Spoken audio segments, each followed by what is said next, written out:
tellement bien commencé. Donc on va continuer. 3 choses à laquelle je voulais aborder. C'est bien les petites notes qu'on effectue chaque jour. Mais encore faut-il ne pas oublier le bloc-notes. Ouais. Sinon, à défaut, c'est tout do it sur iPhone et tout. Et même ça, il faudrait peut-être se rappeler qu'on a écrit un certain nombre de choses sur le portable. Même si on n'a pas fait la liste, mais les choses à laquelle on a l'habitude d'acheter. Et qu'il est important d'intégrer. Ou sinon, au fil du temps et selon ses revenus, qu'il faudrait effacer. Afin de mieux gérer. Toutes les personnes sont connectées. Donc, ouais, je parlais de l'immobilier. Ben dis donc, je l'ai mis quelque part, je sais pas où est-ce que j'ai mis, et pourtant je me rappelle. C'est grave le truc. C'est comme si que ça avait disparu ou je suis allée dans un autre univers à laquelle je ne l'ai pas marqué. Ça fait penser au film d'hier. Multivers. Non, franchement, puissant. Est-ce que ça t'est déjà arrivé de regarder un film que tu n'as jamais vu et de savoir approximativement ce qui va se passer? Mais il y a certaines fois, lorsque c'est une surprise, c'est bien. Mais là, maman, tu sais, il y a des films qui, ah ouais, qui sont super, moi, je trouve. Et puis je me rappelle que en fait c'est la page qui a tourné, puis je retrouve mes notes et tout. Mais c'est bien de se dire ça à partir du moment que c'est plaisant. C'est comme à un certain moment j'étais sortie, je vois Nounette dehors, je dis purée merde, elle s'est téléportée. Oh, c'est la grosse frayeur et tout. Parce que moi je crois à la téléportation. Mais quand je dis téléportation, c'est des trucs de fées du style un objet qui apparaît. Où je l'ai perdu, c'est la fée qui l'a pris, ouais. C'est mieux, hein, que de dire qu'on l'a égaré et tout. Tu sais, c'est très négatif. Ben ouais, ben Nounette, elle s'est téléportée. J'attends que un moment passe et puis je me dis, ben bon, quand même, on va regarder si elle n'a pas essayé de se frayer un chemin pour sortir de la propriété. Donc, et puis voilà, c'est ça au final. Mais est-ce que ça fait du mal de croire à ça? Non. Si on le croit pour soi-même, en fait. Pas pour les autres. Moi, je m'en fous. Donc, je vais retourner... Non, je vais parler d'un truc. J'ai eu le temps d'aller dans le jardin. C'est super important pour moi. Je prends mon café, je me réveille, je vois à quel stade sont la pousse de mes plantes. Il y en a qui sont arrivés à pousser les escargots, au final ils les ont mangés. Je me suis dit, bon, c'est parce que j'arrive pas à donner assez d'abondance. Tu peux pas embaucher des animaux, des insectes, etc. et puis ne pas leur donner à bouffer. Au moins le strict minimum. Ben ouais. Sinon, ta plantation va être bouffée. Mais, est-ce que je vais être triste? Ouais, ça va me faire de la peine que je n'ai pas eu la plante, ou peut-être une petite quantité, mais au final, je ne vais pas écraser les escargots parce qu'ils m'ont bouffé.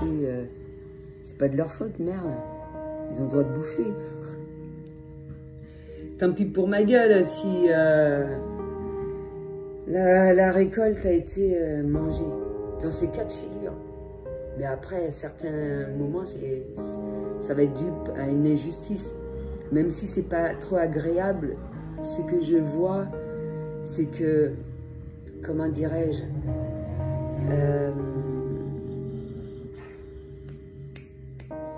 qu'un escargot a une sorte de faille là, au niveau de ses antennes.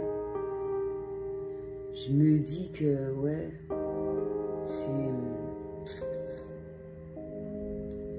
c'est pas trop agréable. Mais je l'oublie assez rapidement parce que si chaque insecte me raconte ses déboires, et il y en a pas mal qui passent dans le jardin, mon pauvre, je suis plutôt mal barré. C'est comme si j'avais une consultation. Ouais. Ils viennent se plaindre, oui, je veux pas qu'on me mange à Noël, et tout. Non mais je peux pas. Et je suis végane, je comprends. Mais les animaux, ils sont mes amis, mais je peux pas. Il y a des choses à laquelle je dois fermer les yeux.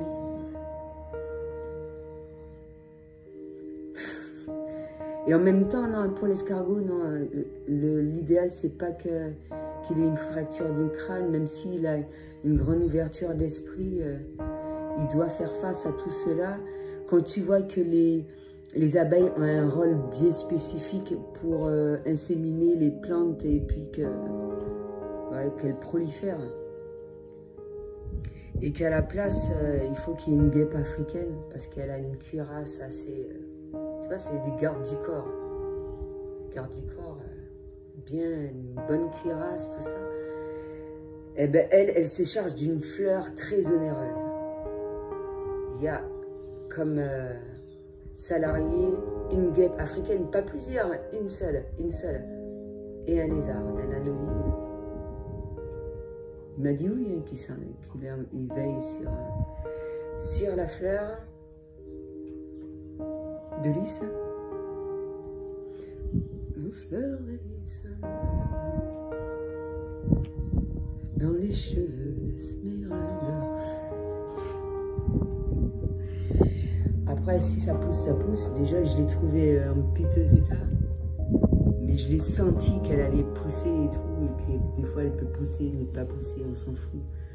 Parce que la nature est tellement bien faite, c'est de l'investissement, mon pauvre, de l'investissement. Tu investis, plus tu vas mettre des thunes dessus, plus tu auras du flou en retour. Ben ouais.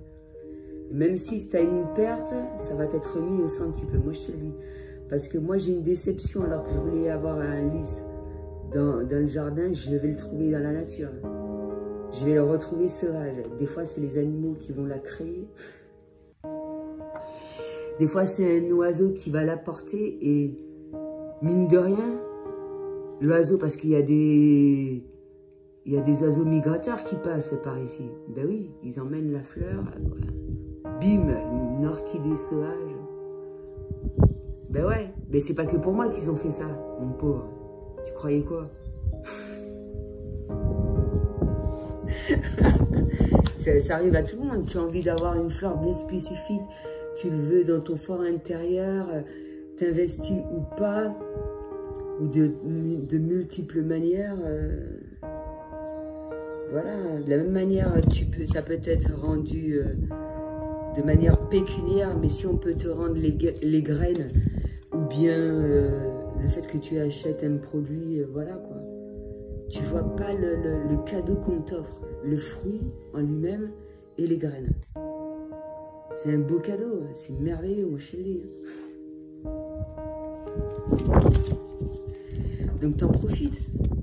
Et quand tu constates que mine de rien, c'est lorsque tu manges le fruit que tu peux avoir... Ouais, je trouve pas les mots. Donc voilà. Sinon, je vais retourner près de la rose, près des roses, que j'ai trouvé ça, la guêpe. C'est vrai que j'aime bien faire des photos. C'est plus à l'extérieur que je vais le faire. Mais chez moi, c'est pas systématique. Ou même si c'est dans un lieu spécifique, naturel, je vais en profiter pleinement. Mais après, la photo peut être prise de manière totalement... C'est pas systématique. Si tu veux profiter pleinement, tu vas pas photographier tout. Il y a des fois, tu vas oublier. Je vais quand même photographier un certain nombre de choses. Ça fait du bien. En même temps, ça me permet d'améliorer ma formation en photo. Mais mine de rien, si tu as envie d'être formé, tu peux être formé de multiples manières, même à distance.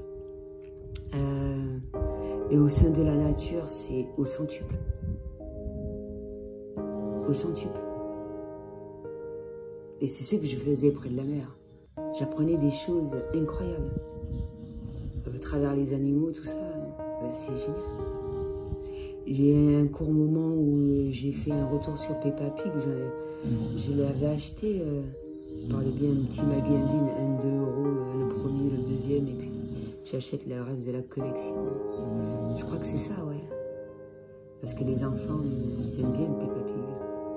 Et quand tu revois un des feuilletons, ou bien, non, je sais pas, c'est pas feuilleton, c'est pas feuilleton d'As, eh ben tu trouves que, ouais, jouer et travailler en même temps, les croûte-mines, elles travaillent, mine de rien. Et c'est ce que j'expliquais à travers l'une de mes vidéos, en disant que, mine de rien, quand tu es un autre entrepreneur, mine de rien, mais tu peux être auto-entrepreneur déclaré et non déclaré parce que tu as décidé d'être salarié, etc. Tu le transmets à tes enfants. C'est-à-dire que quand tu les laisses face à certaines difficultés, tu leur apprends à subvenir de leurs propres moyens, tu les mets face à la réalité de la vie, relativement tout et tout ce qui s'ensuit. Normalement, ils vont le faire quand ils sont grands. Ça va être systématique. Ils vont être indépendants. Donc, ce que la société n'a pas instruit, ou plus ou moins, si on a été réceptif, etc., ou la scolarité, ben ça va. Les enfants, les parents sont là avant toute chose. Et ils vont trouver ça naturel. Et l'idéal, c'est de ne pas faire de façon à ce que la société, on va dire, c'est que la société va, ou les personnes, les éléments extérieurs qui ne vont pas en ce sens. Je préfère ça. Il ne faut pas les laisser quitter son réel soi. L'idéal, c'est de continuer à grandir, à évoluer et garder, malgré tout ce qui se passe dans le quotidien ou dans la vie de tous les jours, et garder, voilà, se retrouver. Et si on se perd un petit peu, allez hop, là, je suis plus sur mon chemin, là. C'est super important. Quelles sont mes priorités? Qu'est-ce qui est bon pour moi? Qu'est-ce qui me permet de me sentir bien?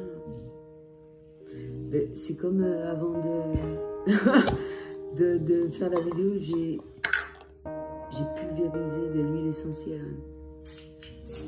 Faut regarder le carré rouge. Mais là, j'ai le besoin d'en remettre. Ah, c'est comme si j'étais dans un sauna en même temps. 60 jours de parfum, c'est génial. Mine de rien, pour certains produits, ça peut être plus onéreux, mais si c'est pour avoir de la qualité et permettre de se sentir bien, voilà. Après, selon les moyens, ça va être fait autrement, ou le fait d'avoir investi très fortement, on va obtenir certaines huiles essentielles. Quand on n'a pas forcément les moyens, les plantes vont nous le remettre au centuple. Mais c'est comme la rose. Ça m'est déjà arrivé d'être près d'une plante, comment dirais-je, qui a été près de la rue, c'est tout à fait normal. Pollution, elle perd de son odeur.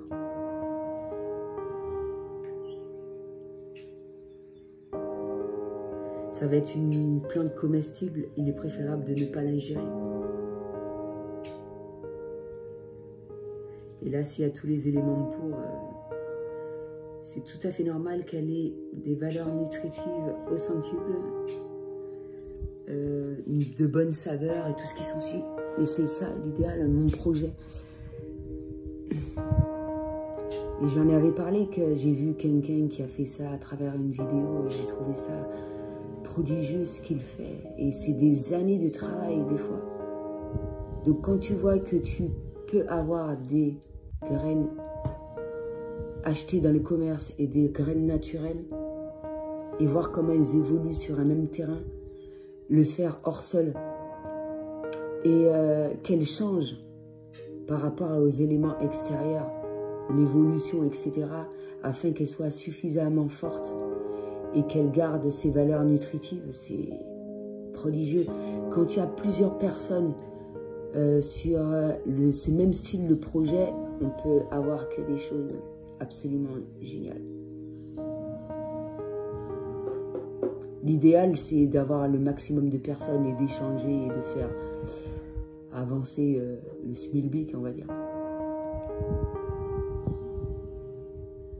Et il y a de multiples manières. Tu payes, c'est comme moi, j'avais une Écosse, je ne sais même pas si ça se mange, les haricots, je l'ai pris sans faire exprès, c'est tombé dans mon porte-monnaie. Mine de rien, c'est de l'argent que je ne devais pas utiliser. C'est peut-être un sortilège, ouais, je sais pas. En tout cas, je devais le prendre. J'ai eu un signal disant que je ne pouvais pas le planter, mais j'ai essayé de savoir par le biais d'une application si c'était comestible ou pas, parce qu'il y a de multiples manières, de par l'application ou au signal des anges, des fées qui te disent si c'est comestible ou pas. Mais tant que je n'ai pas le signal, je vais pas, voilà quoi. Je vais pas prendre le risque, même si j'arrive à transgresser. L'idéal, c'est pas de manger des trucs empoisonnés. Même si des choses peuvent être empoisonnées de prime abord pour certaines personnes en majeure partie, mais quand tu obtiens l'huile essentielle, ou c'est comme la fleur de bac, c'est toxique hein, si tu la bouffes comme ça, etc. Mais si tu la mets par, tu obtiens une solution par ébullition, etc. Voilà. J'ai bu après, voilà, je suis toujours vivante. Et comme par hasard, j'en ai éprouvé le besoin et les vertus que cela donne. Il n'y en a qu'une seule dans la forêt, parce que j'ai cherché à en avoir d'autres, afin de la faire pousser et tout. Non, c'est un cadeau des dieux. Et j'en avais eu besoin, et j'aime les remèdes naturels. C'est divin.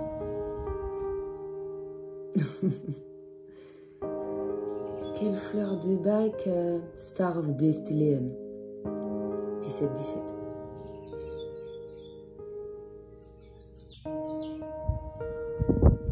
Et mine de rien, ça tombe pile poil quand j'en parle, parce que par rapport à tout ce qui se fait, les guerres et tout, les ressentis, ce que les gens disent à travers la spiritualité et tout ce qui s'ensuit, j'ai parlé des rois mages, l'encens, super spécifique selon ce qu'on peut utiliser, selon besoin, citrus, pour purifier, pour mettre beaucoup de positivité à ce moment-là, sauge, palo santo, et l'encens, les rois mages, c'est hyper intense. Ou ce qu'on met comme encens dans les...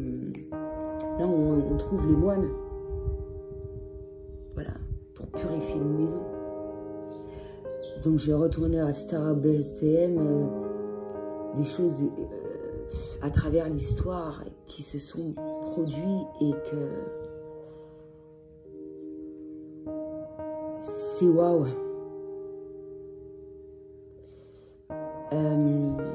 Libération, guérison, libération des karmas, guérison, mais en même temps, par rapport à tout ce qui se produit, on va essayer de faire un certain nombre de choses, mais il y a des choses qu'on ne peut pas empêcher de se faire. De la même manière que je ne peux pas m'empêcher d'une mouche de crever ou d'un escargot de se faire écraser ou d'un papillon. Il y a des gens qui meurent. Et on ne peut pas tous les sauver. On n'est pas au paradis ici. Malheureusement. Mais quand même, à travers tout cela, quand je ressens ça, je préfère que ce sont des personnes mauvaises qui portent que des bonnes, quoi. En tout cas, pas des enfants, etc. Mais on ne peut rien faire. Le monde est ainsi fait, et si je peux éviter de sentir ça au centuple, c'est pas mal. Le but, c'est pas de partager ouais, des choses comme ça. Même si j'ai conscience que c'est là.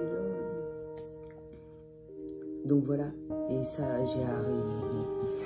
j'ai appris à le faire relativement tôt. C'est ça, être une personne hypersensible.